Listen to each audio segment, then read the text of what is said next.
il faut tenir compte du fait que comprendre la place du foncier dans les interventions humanitaires ou de sortie de conflit nécessite de revenir d'abord sur l'histoire de ce qu'on appelle le peace building, c'est-à-dire les techniques, les politiques visant à créer les conditions d'une paix durable dans une société. Et ensuite, regarder comment ça touche aussi aux évolutions, aux transformations des milieux du développement, de l'aide au développement.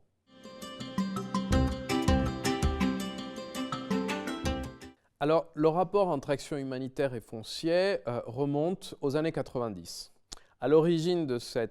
au début de cette période, les acteurs de l'humanitaire, en général, ne considèrent pas que le foncier fait partie de leurs prérogatives dans des contextes de sortie de conflit. Le foncier, c'est une question plutôt de développement, c'est une question d'intervention sur le long terme, et les humanitaires sont plutôt concernés par l'urgence, évidemment.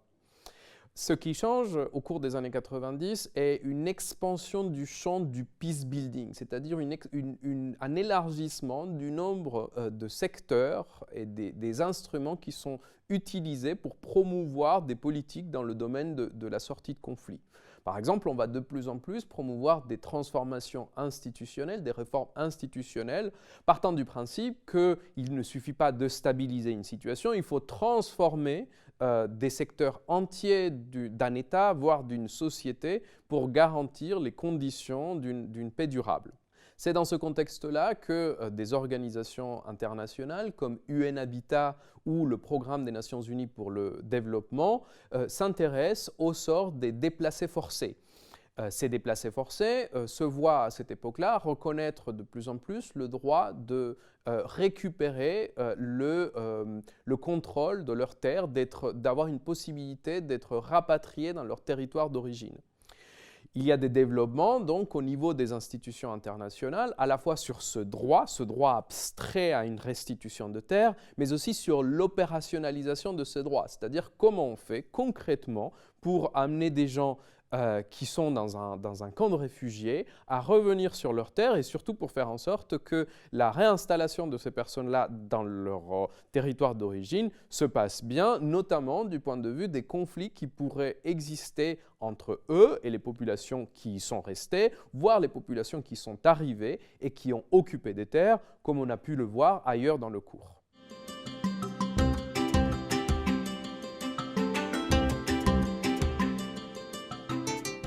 C'est dans ce contexte qu'on s'est de plus en plus interrogé sur la place du foncier dans ce qu'on appelle le nexus humanitaire, développement, paix. Ça veut dire le fait que les acteurs de la sortie de conflit doivent être particulièrement attentifs à faire le lien entre les interventions humanitaires, les interventions d'urgence, les politiques de développement, c'est-à-dire celles qui vont se dérouler sur un temps plus long, tout ça dans une optique de consolidation d'une paix durable. Cela nous amène notamment à l'idée de réforme institutionnelle. C'est-à-dire qu'à partir des années 2010, on s'est interrogé, on a débattu sur le fait qu'il ne suffisait plus d'amener les gens à avoir les conditions de revenir sur leur terre, il fallait aussi transformer les outils de l'administration foncière,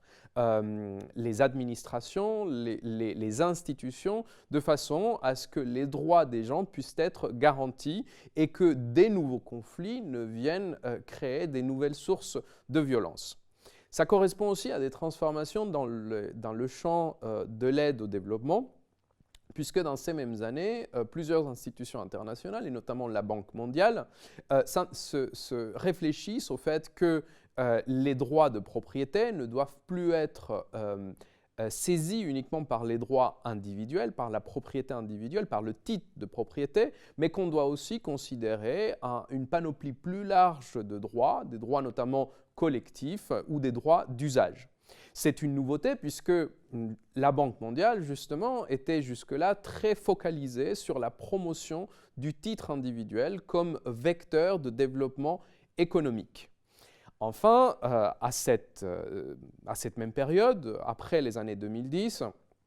on commence également à appliquer de plus en plus des technologies, notamment des technologies numériques, qui ont l'ambition de simplifier la réalité sur laquelle ces systèmes d'administration foncière sont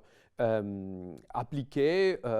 mis en œuvre. La nouveauté, c'est une croyance de plus en plus forte aujourd'hui dans le fait que la technologie a la capacité de réduire la complexité des conflits fonciers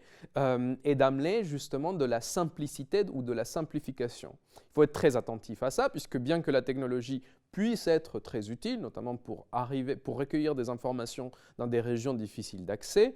elle ne peut pas faire l'économie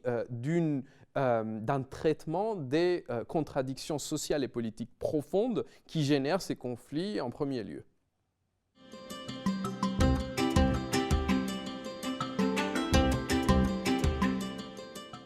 Il y a plusieurs outils d'intervention sur le foncier couramment utilisés par les acteurs des interventions humanitaires ou des interventions de maintien et de consolidation de la paix.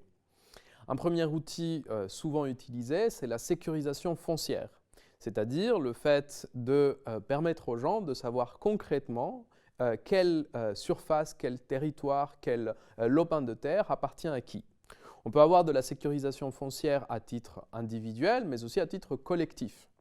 L'histoire de cette sécurisation foncière, de ces politiques-là, dépasse largement l'histoire des interventions de sortie de conflit, puisqu'en réalité, depuis l'époque coloniale, plusieurs administrations coloniales cherchent à moderniser, à créer des systèmes modernes d'administration foncière sans grand succès. Dans les années 80 et 90, la Banque mondiale, appuyée par certains bailleurs dont la coopération française, met en place ce qu'on a appelé à l'époque des plans fonciers ruraux. Il s'agit de recensement des usages de la terre à des fins à la fois de connaissance des ressources foncières et d'orientation d'une politique agricole. Plus récemment, la Banque mondiale a changé progressivement sa position, puisqu'à la base, elle promouvait une des politiques de reconnaissance de titres de propriété, donc de transformation de la propriété en propriété individuelle sous un modèle occidental, et de plus en plus, elle promeut l'idée selon laquelle il faut garder à l'esprit le continuum des droits, c'est-à-dire le fait qu'il y a des droits collectifs, des droits d'usage également. L'avantage pour les bailleurs de la sécurisation foncière est le fait qu'elle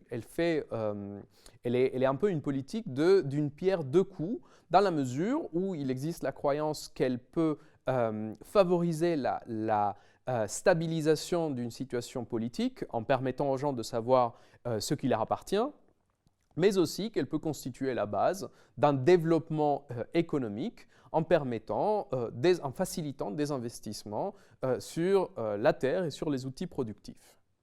Un deuxième instrument couramment promu dans ces contextes-là, ce sont les réformes de gouvernance, qui vont d'ailleurs bien souvent coupler avec ces politiques de sécurisation foncière. Alors les réformes de gouvernance, elles peuvent avoir lieu à la fois au niveau central, on parlera alors de la création par exemple d'agences du foncier rural, mais elles peuvent avoir également lieu à l'échelle locale. À ce moment-là, ce qu'on cherche, c'est à renforcer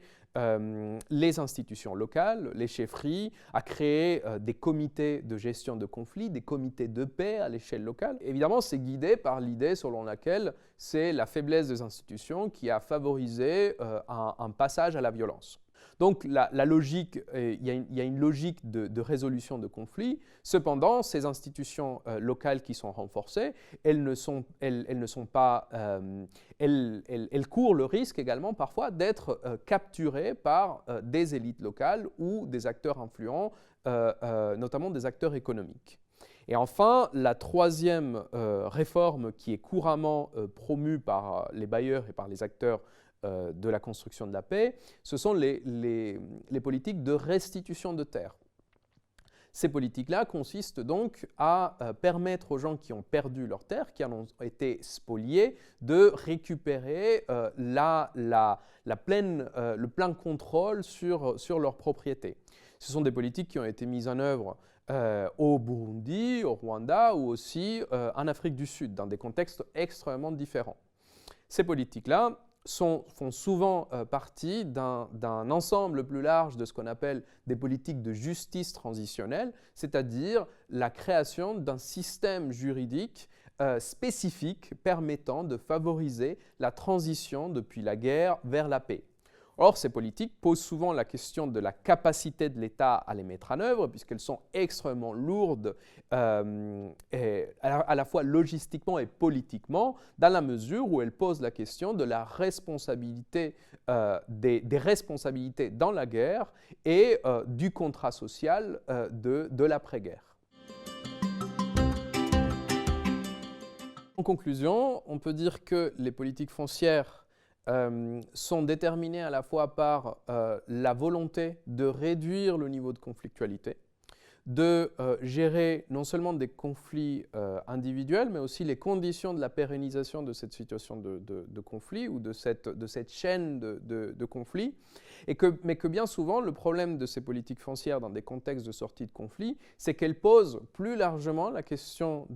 du fonctionnement d'ensemble de l'État, c'est-à-dire du rapport entre un État, une administration, des groupes sociaux et des territoires, et donc la capacité, mais aussi la légitimité de cet État pour faire office d'arbitre dans les conflits entre les individus et les populations. Et enfin, elle pose aussi la question du contrat social qui aura été durablement mis à mal par la guerre, et dont tout l'enjeu est la reconstruction et dans un sens qui aille dans la direction d'une pacification durable des sociétés.